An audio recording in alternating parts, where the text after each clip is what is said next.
जय महाकाल। मैं आचार्य पंडित अमित द्विवेदी अपने YouTube चैनल आद्या काली शक्ति साधना केंद्र में आप सभी दर्शकों का शिष्यों का स्वागत करता हूं। जब भी आप कोई साधना शुरू करते हैं, अगर आपके पास अनुभव नहीं है, आप एक नए साधक हैं और आपको साधना शुरू करनी है, या जो बातें आपको नहीं पता है साधना से जुड़ी हुई, कि साधना को शुरू करने से पहले किन किन बातों का ध्यान रखना होता है, पहले आपको कौन कौन सी तैयारियां करनी होती हैं, तो आज हम इन कुछ विषयों पर चर्चा करने जा रहे हैं कि साधना का प्रारंभ कैसे करें। सबसे पहले तो जब भी आप कोई साधना शुरू करते हैं तो सबसे ज़रूरी बात ये होती है कि आपके द्वारा की जाने वाली साधना का मंत्र किसके द्वारा है, किस गुरु ने उसे प्रदत्त किया है, किस गुरु ने आपको मंत्र दिया है।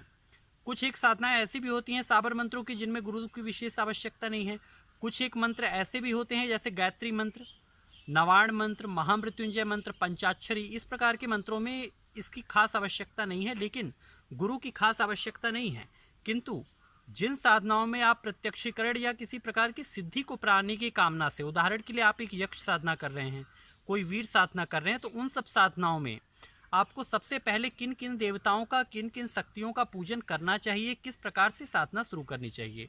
तो सबसे पहले आप ये सुनिश्चित करें कि आपके द्वारा प्राप्त किया हुआ मंत्र किसी योग्य गुरु द्वारा प्रदत्त हो और वो उस गुरु की हुई सिद्ध की हुई विद्या हो, अन्यथा आप उसका पूर्ण प्रभाव कभी भी प्राप्त नहीं कर पाएंगे। दूसरी बात, जब भी आप कोई अनुष्ठान शुरू करने जा रहे हैं तो सबसे पहले अपने गुरु मंत्र का 1.25 लाख, खास तौर पे अगर बड़े अनुष्ठान प्रत्यक्षीकरण के लिए किसी यक्षिणी का, किसी अप्सरा का या वैताल साधना, इस प्रकार की आप साधना कर रहे हैं, तो सबसे पहले अपने गुरु मंत्र का 1.25 लाख जाप करें। अगर आपको गुरु मंत्र नहीं प्राप्त हुआ है किंतु आपको किसी ने सिर्फ साधना के लिए मार्गदर्शन दिया है, तो ऐसी स्थिति में आप पंचाक्षरी ओम नमः शिवाय इस मंत्र का 1.25 लाख का एक अनुष्ठान करें। अगर आप 1.25 लाख का अनुष्ठान नहीं कर पा रहे हैं तो कम से कम इसका 11,000 या 21,000 का अनुष्ठान जरूर करें, क्योंकि ये एक प्रभावशाली मंत्र है जो आपकी उस साधना को सफल करने में कारक सिद्ध होगा, बहुत सहायक सिद्ध हो जाएगा। दूसरी बात, जब भी आप कोई साधना शुरू करने जा रहे हैं तो उससे जुड़ी हुई पूरी सामग्री, अब किन किन साधना सामग्री में, खास तौर पे आपका आसन, आपकी माला, गोमुखी, जो आपको भोग देना है, हवन किस प्रकार से है, हवन किसी में काली सरसों, पीली सरसों, जो भी लगना हो उस प्रकार से उस सामग्री का इकट्ठा करें। भोग को पहले से ही इंतजाम करके रखें। भोग हो सके तो अपने हाथों से खुद बना करके तैयार करें। और जब आपको साधना शुरू करनी है, जिस दिन आपको साधना शुरू करनी है, उस दिन साधना शुरू करने से करीब 1 घंटा पूर्व आप सबसे पहले गुरु का पूजन करें। पंचोपचार या षोडशोपचार गुरु का पूजन पहले दिन तो जरूर करें।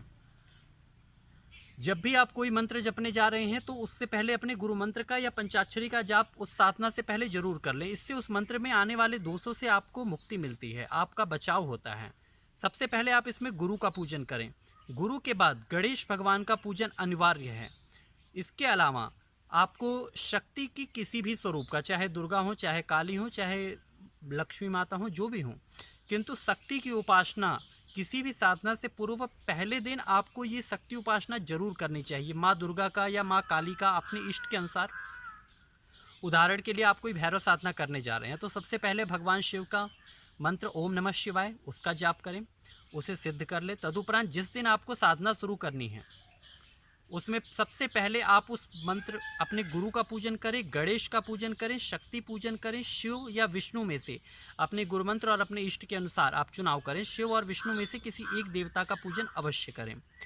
इसके उपरांत आपको अपने कुल देवता या कुल देवी, उनको भी पूजन आपको देना आवश्यक होता है। बिना कुल देवता कुल देवी को पूजन दिए आप साधना में पूर्ण सफलता नहीं प्राप्त कर सकते। जब तक आपके कुल देवता कुल देवी का आशीष आपके साथ नहीं होगा तब तक आपकी साधना सफल नहीं होगी। इसके अलावा जो आपके गांव में ग्राम देवता का, खेड़ा या चामड़ जिन्हें बोलते हैं, डीह बाबा बोलते हैं उत्तर प्रदेश बिहार के साइड में, तो उस ग्राम देवी ग्राम देवता, या अगर आप अपने जन्मभूमि से दूर कहीं साधना कर रहे हैं तो वहाँ के स्थान देवता का, वहाँ की चामड़ का, इनका पूजन आप जरूर दें। जब तक ये संतुष्ट नहीं होंगे तब तक ये उस शक्ति को आने नहीं देंगे। इसके अलावा जब भी आप कोई साधना कर रहे हैं, अगर आप एक यक्ष साधना कर रहे हैं तो यक्ष साधना के अनुसार आपको यक्ष लोक के अधिपति कुबेर, और अगर आप गंधर्व साधना कर रहे हैं तो गंधर्वराज तुम्बरू, शमशान साधना कर रहे हैं तो भैरव, इनका पूजन जरूर करना चाहिए, अन्यथा आपकी वो होने वाली साधना में विघ्न उपस्थित होते रहेंगे।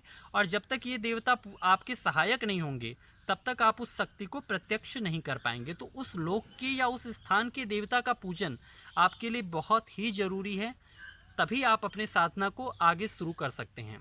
जब ये सारे पूजन हो जाएं, सबको आपने भोग पंचोपचार पूजन आप दे पा रहे हैं या षोडशोपचार, ये आप पे निर्भर है, किंतु कम से कम पंचोपचार पूजन जरूर करें। इन्हें भोग धूप दीप अगरबत्ती इत्यादि प्रदान करें, पुष्प अर्पित करें। तदुपरांत आप अपनी साधना को शुरू करें। लेकिन जैसा कि मैंने बताया, अपनी साधना फिर शुरू करने से पहले अपने गुरु मंत्र का एक माला या फिर ओम नमः शिवाय का एक माला आपको जरूर जाप कर लेना चाहिए, जिससे आपकी साधना में सफलता सुनिश्चित हो सके। आशा करता हूँ आप मेरी इस वीडियो से जानकारी एकत्रित करके लाभार्थी हो पाएंगे। जय महाकाल।